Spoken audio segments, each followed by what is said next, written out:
Historically and through all of our history and science books, we believe that life was created by a comet or an asteroid hitting the surface of Earth.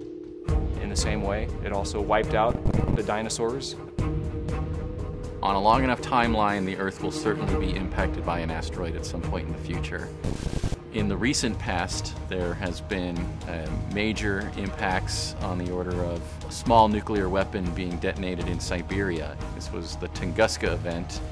A 50-meter wide comet fragment exploded and flattened about 80 million trees.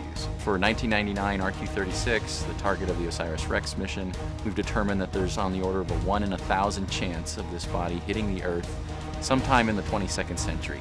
It's one of the most potentially hazardous asteroids in the solar system.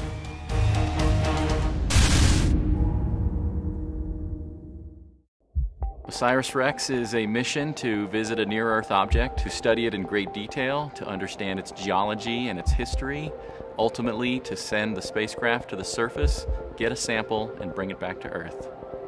We're interested in asteroids for many reasons. From a science perspective, they are the remnants of the formation of our planetary system. It gives us a window of opportunity to look back to the origin of the solar system and see what some of the primitive building blocks were as the planets came together and the asteroids were kind of left over.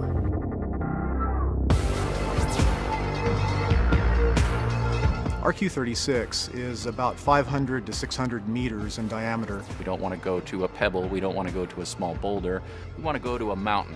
About once every 6 years, it gets close to the Earth and backs away. In the past, it's come within a few 100,000 miles of the Earth, almost a lunar distance. It has a substantial covering of what we call regolith, relatively small particles and rocks that we'll be able to sample with our sampling technique.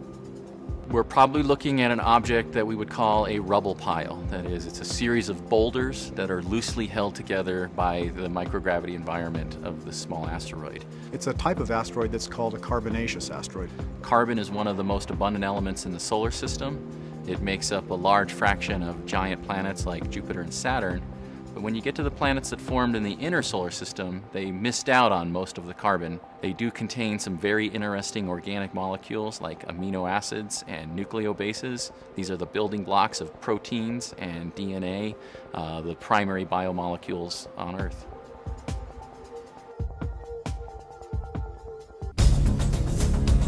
It's not landing on an asteroid because you're at about 10 micro-Gs.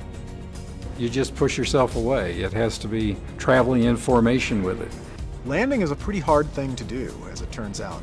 It seems simple enough. We watch a lot of science fiction now, and we know landing on other planets looks like a very simple thing. As it turns out, that it might be quite a bit easier and less expensive to simply try to touch the surface and grab a sample of the surface and then get away from the asteroid. We've got an arm that extends out with the sampling head at the end of it. We call it TAGSAM, which is an acronym for Touch and Go Sample Acquisition Mechanism. And basically, we're a pogo stick. We have a spring in the forearm of that robotic arm. As soon as we touch the surface of the asteroid, that spring starts to compress. It's really only touching the surface for about 5 seconds. We fire a gaseous nitrogen bottle to fluidize the regolith, the RQ-36 regolith. Creates a cloverleaf vortex pattern, and the only path that that gas has to escape is up and out through the air filter.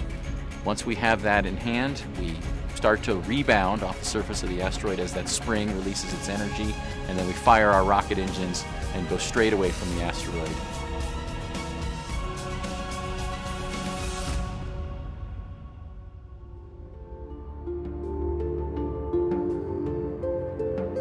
For mankind, the ability to understand how to rendezvous with another body, whether it's a planet or an asteroid, and doing the engineering and the technology to support that is a big part of what OSIRIS-REx is going to be returning. That will be a stepping stone for future generations to really build on and understand how to operate at the surface of an asteroid and develop other sampling or mining techniques. There's over 500,000 known asteroids in the solar system, and most of those will only ever be studied using telescope observation. We think we know the shape of this asteroid. We think we know its rotation state. All of that will be challenged by the observations we make while we're in the vicinity of the asteroid and once that sample gets back to Earth.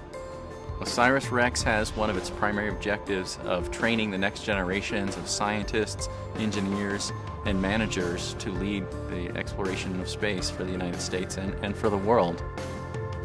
It's a long mission. We were selected a year ago in May of 2011.